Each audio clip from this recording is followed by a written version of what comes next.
Assalamualaikum warahmatullahi wabarakatuh. Alhamdulillahilladzi qad wafaqa lil ilmi khaira khalqihi wa littuqa hatta nahat qulubuhum li nahwi min 'azimi syanihi lam tahwi wa ushribat ma'na dhamiru syani fa uribat bil hani bil alhan. Wassalatu wassalamu laiki 'ala nabi afshal khalaik Muhammadin wal 'ali wal ashabi man atsqal al-Qur'ana bil i'rabi. Ayyuhal ikhwan al-a'izza, para pemirsa yang dirahmati oleh Allah Subhanahu wa taala. Di antara 25 nabi dan rasul, ada 5 nabi yang bergelar ulul azmi. Di antaranya adalah Nabiullah Nuh alaihissalam, Nabi Ibrahim alaihissalam, Nabi Musa alaihissalam, Nabi Isa alaihissalam, dan terakhir adalah Nabi Muhammad sallallahu alaihi wasallam. Dan di antara nabi-nabi tersebut ada juga 2 nabi yang dalam Al-Quran disebutkan sebagai uswatun hasanah, suri teladan yang baik bagi kita semua. Pertama adalah Nabiullah Muhammad sallallahu alaihi wasallam yang diterangkan dalam surat Al-Ahzab ayat 21. A'udzubillahi minasyaitonir rajim. Laqad kana lakum fi Rasulillahi uswatun hasanah liman kana yarjullaha wal yawmil akhir wa dzakarallaha katsiran. Sesungguhnya telah ada pada diri Rasulullah itu suri teladan yang baik bagimu, yaitu bagi orang-orang yang mengharap rahmat Allah Subhanahu wa taala dan kedatangan hari kiamat, dan dia banyak menyebut nama Allah. Dan yang kedua adalah dalam surat Al-Mumtahanah ayat 4 dan ayat 6 diterangkan wa qad kanat lakum uswatun hasanah fi Ibrahim wal ladzina ma'ah. Sungguhnya ada suri tauladan yang baik bagimu pada Nabi Ibrahim alaihissalam dan orang-orang yang bersama dengannya. Kemudian laqad kana lakum fihim uswatun hasanah liman kana yarjullaha wal yawmil akhir. Sungguhnya pada mereka itu Ibrahim dan umatnya ada teladan yang baik bagimu, bagi orang-orang yang mengharapkan ridha Allah Subhanahu wa taala dan keselamatan pada hari kemudian. Ma'asyiral muslimin rahimakumullah. Banyak sekali cerita-cerita yang menjelaskan tentang kisah kesabaran ketabahan Nabi Ibrahim alaihissalam. Beliau berkali-kali diuji oleh Allah Subhanahu wa taala. Beliau berkali-kali diberikan musibah oleh Allah Subhanahu wa taala. Akan tetapi beliau jalani dengan sabar, dengan ikhlas. Dengan itu Allah Subhanahu wa taala mengangkat derajat Nabiullah Ibrahim alaihissalam menjadi imam para nabi. Dijelaskan dalam Al-Quran, wa idzabtala Ibrahim rabbahu bikalimatin fatammahunna qala inni ja'iluka lin-nasi imama qala wa min dzurriyyati qala la yanalu ahdi dzalimin.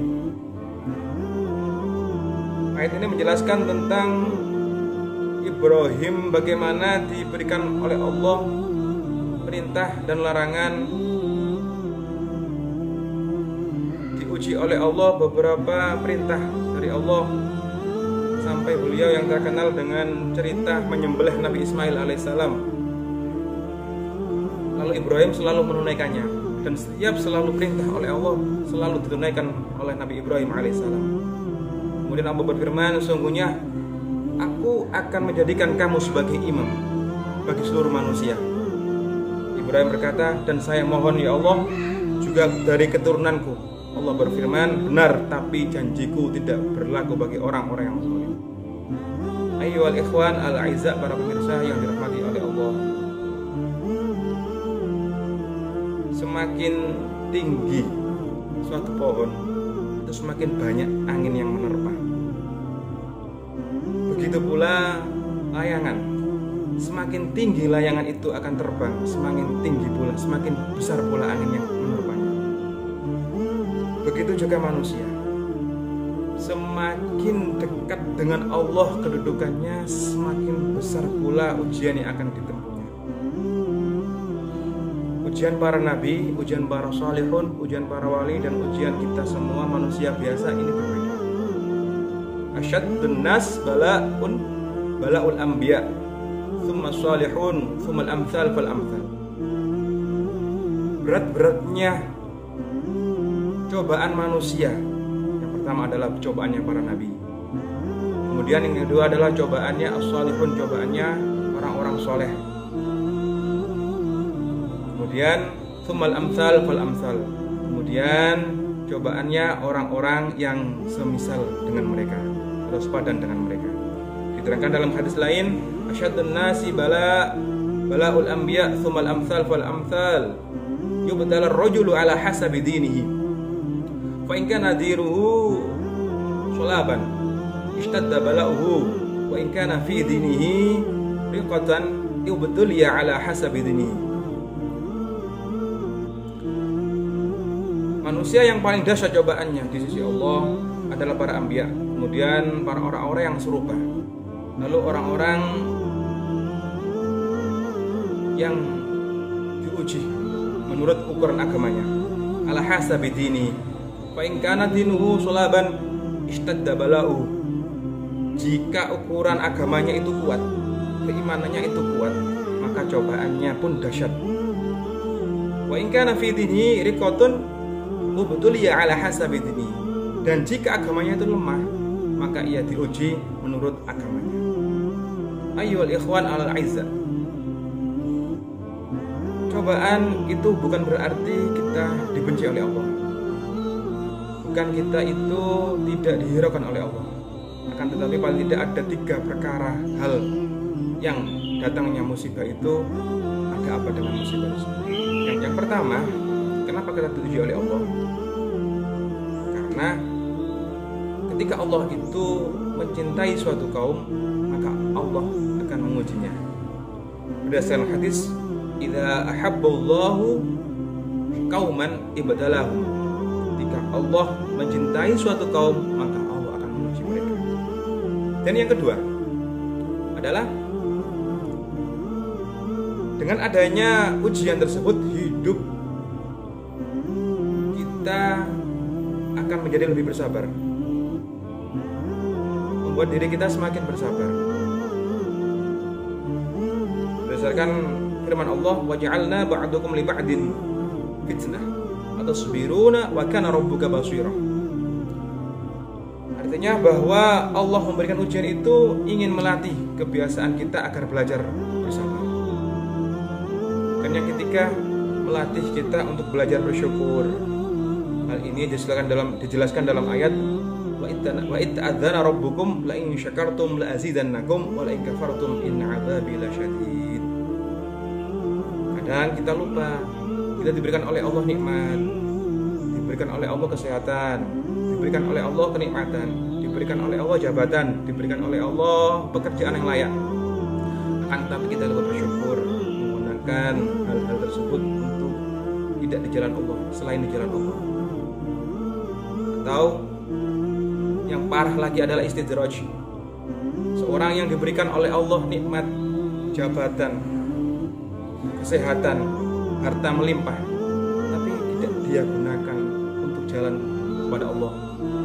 Ghairu li ajlillah, tidak jalan di jalan Allah, tapi di jalan yang selain Allah. Dia berbuat foya-foya, dibuat bermaksiat kepada Allah. Tapi semakin dia dibuat untuk maksiat, semakin digunakan untuk berbuat di selain jalan Allah, dia itu diberikan oleh Allah lagi dan lagi.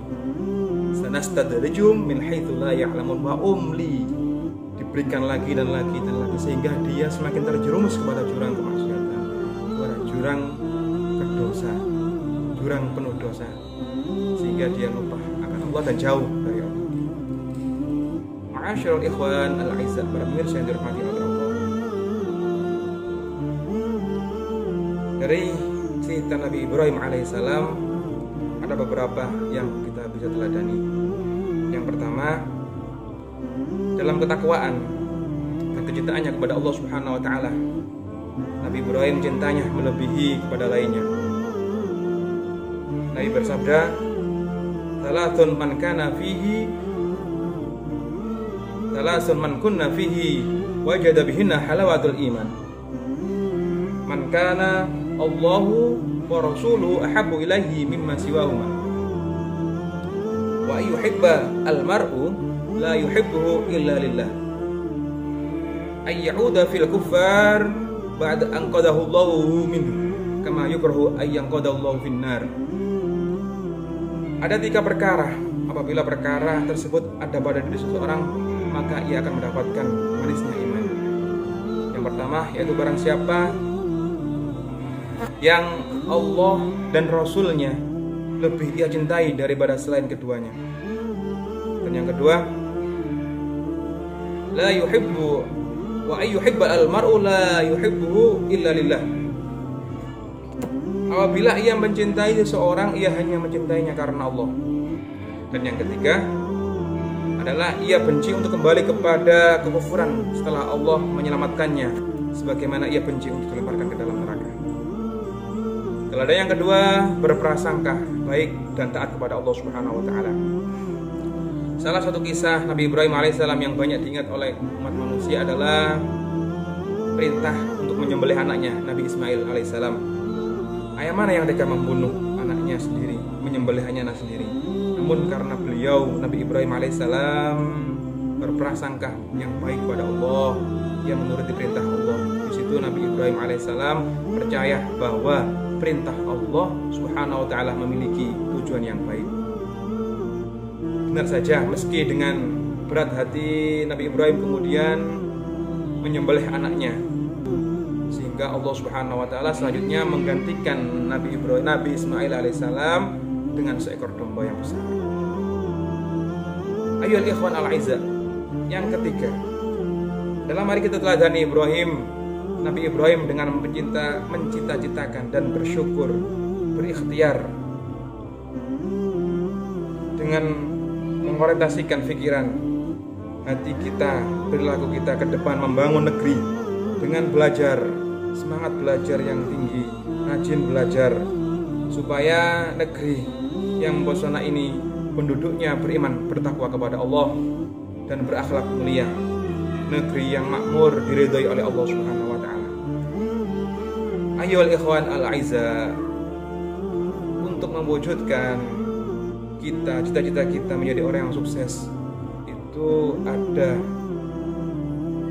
beberapa cara, yaitu kita hadapi dengan ketenangan, kita hadapi dengan keyakinan yang tinggi.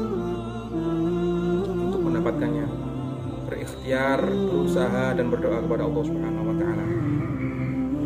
Diterangkan dalam kitab Imriti, Imam Syarifuddin Al-Imriti mengatakan, idil fata hasba tiqadihi rufi wa kullu man lam yantakid lan lam yantafi. Setiap pemuda itu akan berhasil jika mempunyai keyakinan yang tinggi. Jadi orang yang punya keyakinan tinggi lah yang akan sukses. Dan dalam Ibnu Malik juga mengatakan, wa kullu harfin mustahiqun lil bina wal aslu fil mabni ay yusakkana. Setiap hal itu pasti ada suatu proses, dan dalam proses itu ada ketenangan, ada ketabahan yang harus dijalani. Ma'asyiral muslimin, para pemirsa yang dirahmati oleh Allah, demikian kalimah yang bisa saya sampaikan, semoga ada manfaat bagi kita semua. Naik Mekrapuro, jalan-jalan ke Bangkalan, jangan lupa melewati Suramadu. Tetap jaga kesehatan ya teman-teman, agar Idul Fitri akan selalu menunggu. Wallahul muwaffiq ila aqwamit thoriq wal 'afwu minkum. Wassalamualaikum warahmatullahi wabarakatuh.